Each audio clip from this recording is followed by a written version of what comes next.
Kaya mataas ang potensyal niyang mag-ani ning mga 15 tons. Ang inabot ko po kadto nasa 315 bags.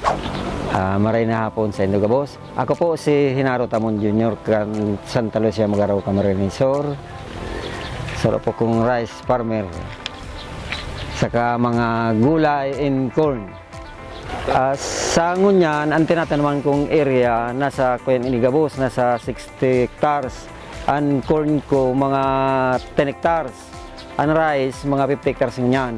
So, lahat gabos po yan hybrid. Kan pandemic, mga 2020, na-introduce po sa Kuyan US 88 ni Sir Don kan seedwork. Kaya naprobaranggaw, naprobin ko talaga na marayan ani niya. Sa yielding pa sana, lamang na. Umaabot siya ng mga 4 to 500 na spikelets kaya mataas ang potensyal niyang mag-ani ng mga 15 tons. Ang inabot ko po kadto nasa 315 bags. Kaya kadto dry season April 2020. So say first time ko yan. Pag sunod na harvest ko naman, nagtaas siya ng sarong kabans per hectare. Dati, 14, nag-315. So, 2023 naman yan. Parehas man yan na month kan April man yan. Ang mga ginaramot kay yung mga imports, kaya sa basal pa lang, 5 bags yan. 3 bags na 1620, 2 bags na urea.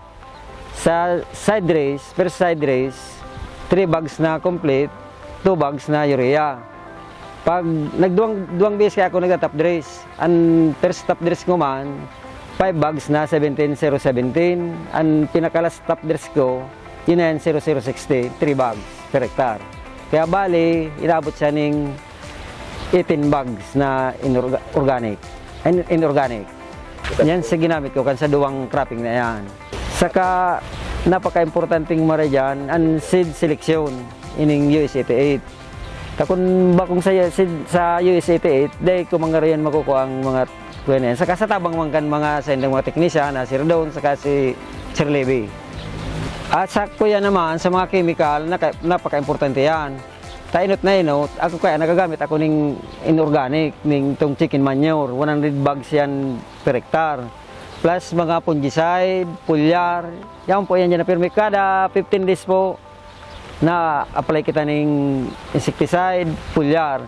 Pagtapos pag-apply ng fertilizer, nakasunod na mga chemical saka fungicide.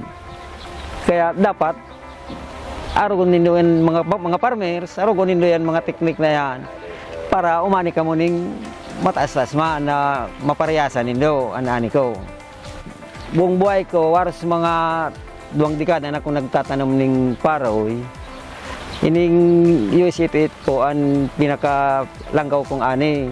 Nasubukan ko pa ang gabos na mga hybrid, gabos na hybrid, nasubukan ko na yan. Pero ining US 88, yun talagang pinakataas kong ani. Ini po pala ng US 88, kung pag-abot sa rice, pag-abot sa quality kan rice niya, napaka masiram talaga yan. Maputi, mapulot, long range. Saka hanap-hanapon mo talaga ang quality kang bagas na iniyo. At sa ngunyan po pala, ang mga farmers niyo sa cluster me, hinahanap talaga niyo yung US 88. Masiram talaga ang kakanin kaniyo. Kaya nag-request nga kami sa DE na kung mapipwede, ibalik si US 88 sa libreng hybridization program.